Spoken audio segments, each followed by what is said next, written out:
Start. Hello guys, this is Yogesh here. So what I'm going to speak about today is on financial planning, which we Indians are actually not quite good at, right? So basically, I'm going to start with what financial planning is. To keep it very simple, it's a step-by-step approach, a process to meet your financial goals. It helps you get a grip on your income, expenses, as well as investments, is what I would say. Now, we as Indians have the habit of earning, spending, saving, and then we invest what is left over. The ideal thing to do is once you earn, you set a fixed percentage to save, and then after that, you invest some percentage of the amount that you've saved into into the instruments which you are okay with, which you are comfortable with, be it in the form of equity or gold or real estate, whatever suits your risk appetite, right? And then whatever is left, you spend on that. So basically, if you're earning a lakh a month, your target should be you should save about 10 to 20K and invest it in an instrument which suits your risk appetite, right? So this gives you in brief as to Yogesh, you just mentioned that if you're earning about a lakh of rupee, you should invest around 10 to 20K. So yes. do you see it is only 10 or 20% what we should be saving? Is that the criteria what we should follow, or how? So basically, Reena, the more the better. But I would say you should strike a balance. It shouldn't be like you should save quite a lot and not enjoy your life. And it shouldn't be like you should just keep on spending and all and not save at all. Because I will talk about this in a few minutes. The importance of saving and planning is very, very important. So I would say you must strike a balance. Obviously, more the better, but I would say about 20% should be the ideal target. So once you earn, you save and invest that amount for your future income, and what is remaining you can plan as per your expenses of your in your month. So this is more like a golden thumb rule kind of thing we should follow in our life. 20% savings. See, I would just say that it depends upon the expenses that you have. So if you're the only earning member, then perhaps the saving percentage will go down, and vice versa. So if both the husband and the wife are earning, then the percentage can go up.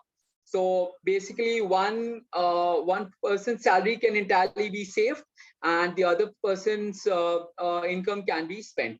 But ideally, if both are earning, I would say both should save and put an X amount in another bank account, so that both are saving and both are spending, right? So that's the ideal thing which I would do. Okay. So quickly moving ahead, why is this too important? Why is this so important? Why is the planning for your finances so important? Basically, it gives you a peace of mind. Okay, in case of any exigencies, you will have that financial backing to take care of your unplanned expenses. It gives you that bit of extra leverage. It gives you better standard of living. It basically it secures your future, and it's a very good instrument. It's a very good tool to make you rich in the future, right? This is why it is so important. Now, what are the types of financial planning as such? There are so many types as such, namely cash flow planning ho gaya, then there is insurance planning, investment planning, tax planning, there's real estate planning. But this itself is a very large, these individual plannings which I just mentioned they are huge to study, right? There's so much to study in all of that. But what I'm going to talk about now today is what are the basic things that one must do uh, at the start of financial planning. That is step number one I'm going to talk about is create a fund for exigencies. That amounts to probably about around 3 to 6 months of your monthly income. That is the first step that one must do. Why is it so important? Because just in case if you need an urgent requirement of cash, you must have that liquidity in your bank account, right? What happens if you lose your job? We've all seen what has happened in the past 1 year in the COVID times when people have lost their jobs in millions. You must have that backing, you must have that cushion to secure yourself for at least 6 months expenses, right? Now, this is not a golden rule. It is, I would say that it's basically how much expenses you incur each month. So an ideal thing is going to be 6 months, but you can save more. Maybe a year of expenses is going to be too much, but 6 months is going to be quite okay, is what I would say. It's enough to help you find another job and sustain yourself and your uh, family members. Next important thing that you need to do is step two. Now, step one is is the most important one. After that, what you're going to do is after you've saved 6 months of emergency fund. Yes, you were going to say something. Yogesh, are you going to be presenting something or you just going to be talking? Going to be a talk. I have things on my mind. It's not a PowerPoint thing per se. I'm going to talk what I think basis my experience. Okay. Next point at hand is health insurance. So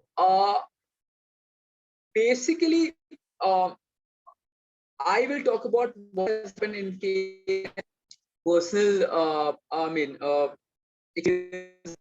My mother and we had to incur huge costs, and the insurance cost was quite less. So the cover which we had opted was for mama was for hardly 1.5 lakh and all that stuff.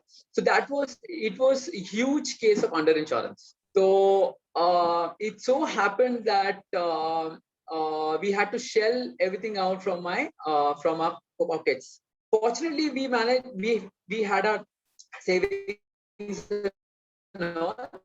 and that really helped. Okay, but health insurance is something which we must have, and the minimum that we are going to have is at least 5 lakhs of cover from a decent health insurance company with a good claim settlement ratio. So this is the second most important thing. Next in line is life insurance. So mind you, I am just stating the order is in terms of the most to the least important ones, but even the least important ones are of extreme importance. Okay. The next in line is life insurance. Life insurance may what you must buy, the only insurance plan that you must buy is term plan. All the other plans are what I would frame it absolutely bullshit. Term plan is a plan which takes care of your, you get the payment on in case of the death of the life insured. So basically, the premium amount is very less as against any other insurance plan, namely maybe a ULIP or an endowment plan, and the sum insured is very high. So if I talk about myself, I have an insurance cover of 1.5 CR, and I'm paying a premium of 17K annually. That's a very small amount for a very huge cover. So please ensure that one must only have a term insurance plan and not any other plans. That is pure insurance plan. That's a true life insurance plan for you. Yes, you You wanted to are ask one something. of the lucky ones, Yogesh, to have that, because my term insurance of 1 year also cost me 50K a year. So it is not Okay. that cheap, and I feel that that money is not invested anywhere. So Reena, I'll tell you what. If you go in the market and search online, as is what I would say, search online. If it is 50K for a cover of even 2-3 crores, I will pay that much amount from my No. pocket. It is not so. For a term life insurance plan, the premium is very less.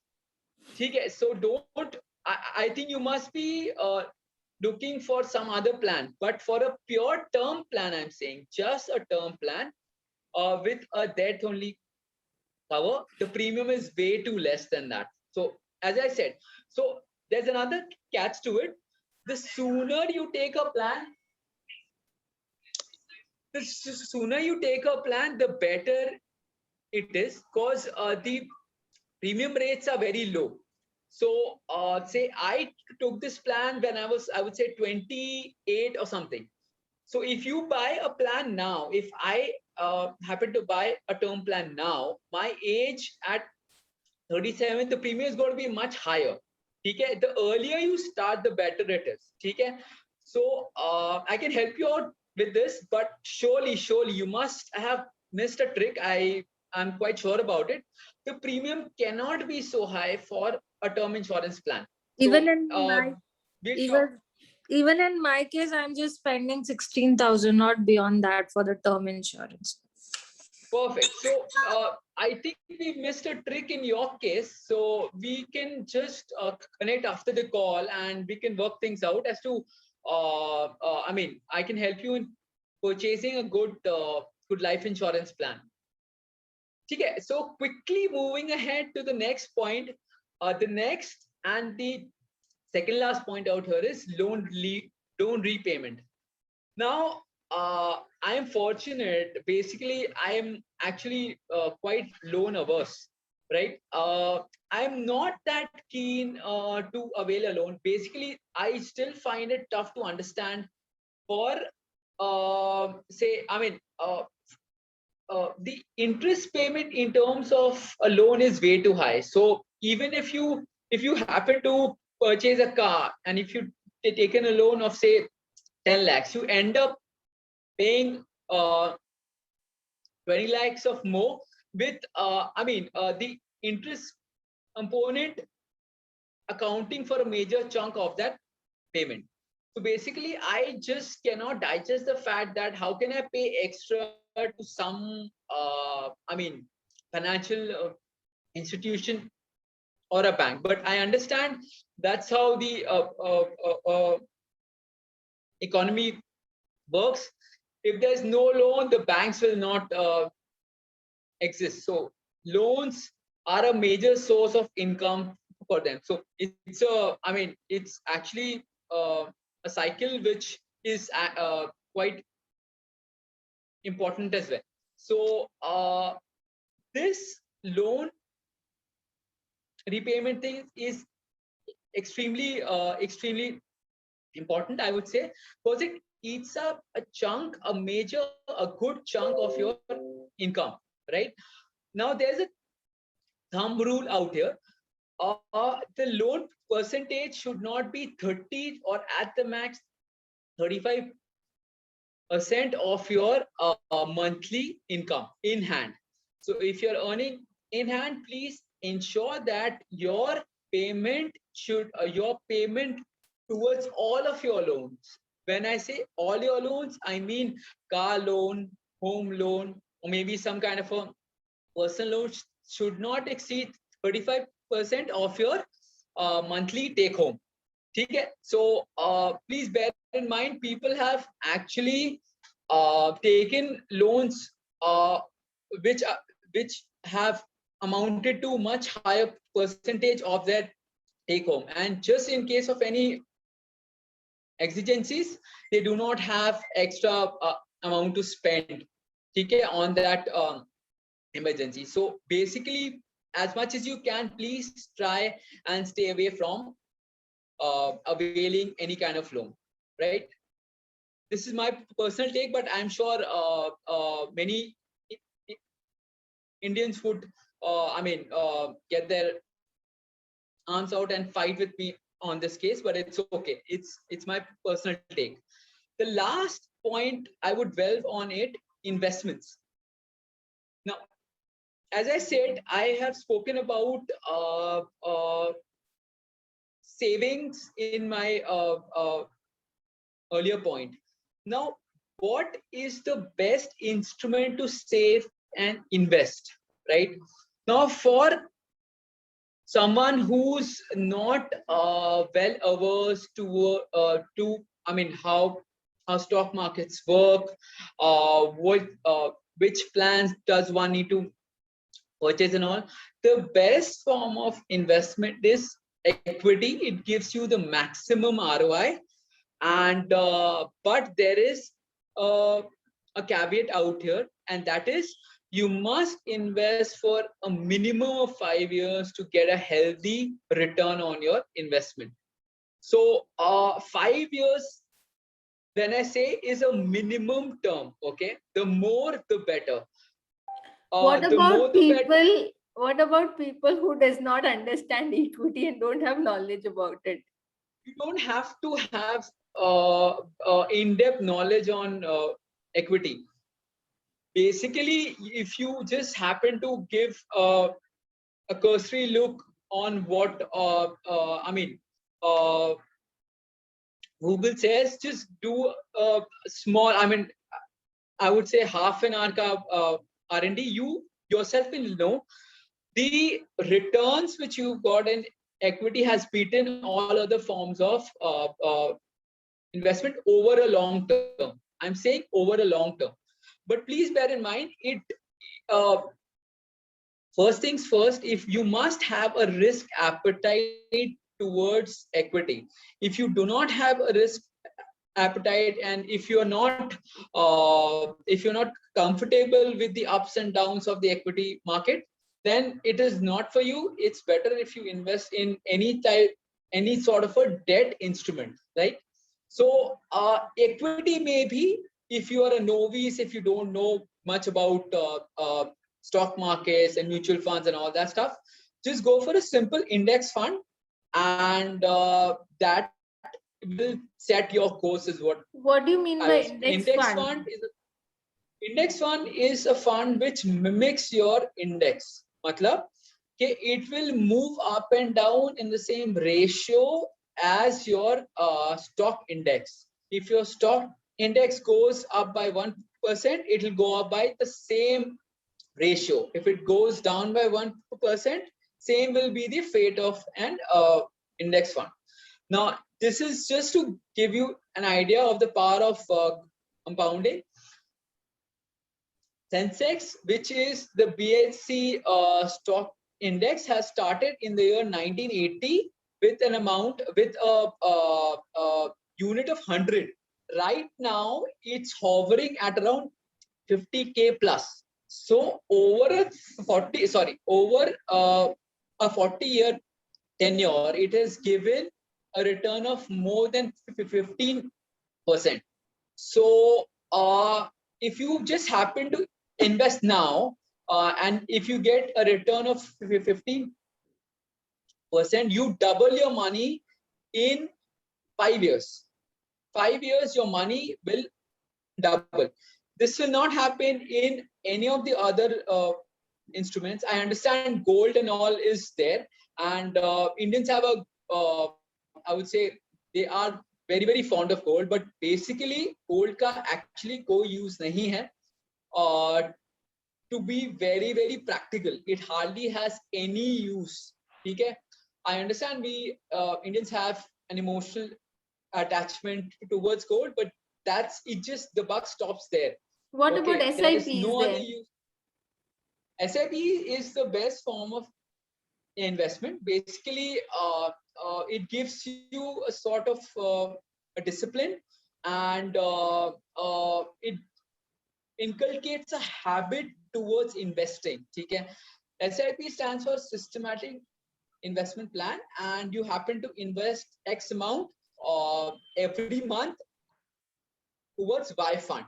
So that's the best form of investment into a mutual fund is what I would say. So I just gave you a brief, and I spoke about the basics of financial planning, and this topic is basically endless. We can go hours and hours, and we can discuss on it at length, but I would say we must stop the discussion now, and maybe continue it in the near future. So would like to just end the recording now. Okay, thank So you, recording Yogesh. also. Thank you. It was a very Thank you, interesting Yogesh. topic. Chalo, thank you guys. Thank you.